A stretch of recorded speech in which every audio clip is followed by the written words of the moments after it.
Welcome everyone! Here is how to transfer data from old Samsung phone to new Samsung phone.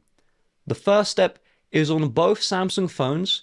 I want you to open up the Google Play Store and I want you to make sure that you have Samsung Smart Switch mobile app downloaded, and if there's any updates available, you should update to the latest version on both phones.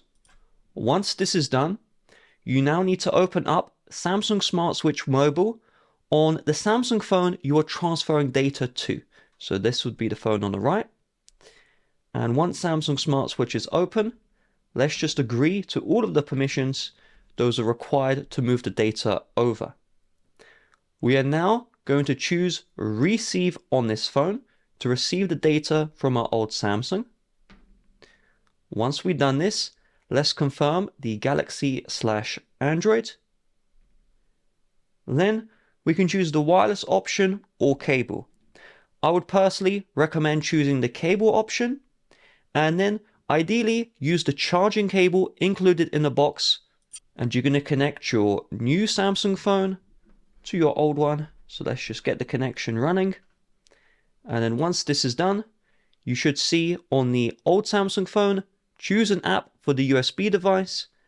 I want you to select Smart Switch and then just select just once. If that prompt doesn't show, you can always open Samsung Smart Switch on your old phone manually.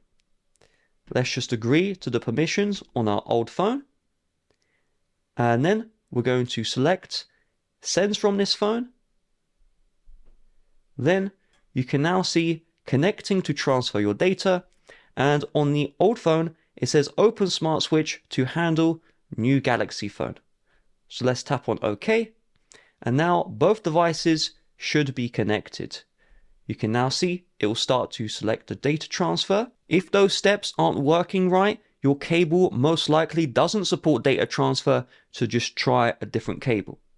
So I'd recommend under Select Data to Transfer, you should choose everything and it will just move everything over. But you can also choose Custom and then you can manually select what you want to transfer over. However, for this video, I'll select everything and then tap on Next. You will now see the data will transfer. You might have to sign in to your Google accounts again, so you might have to re-enter in a password.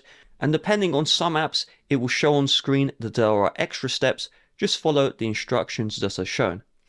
But that's it. Real quick, YouTube do not promote my videos like they used to. So if you found this video useful, it really would mean the world to me if you hit the like button down below and just left a comment saying, hey, I found this video useful, thank you. Have a nice rest of your day. Bye bye.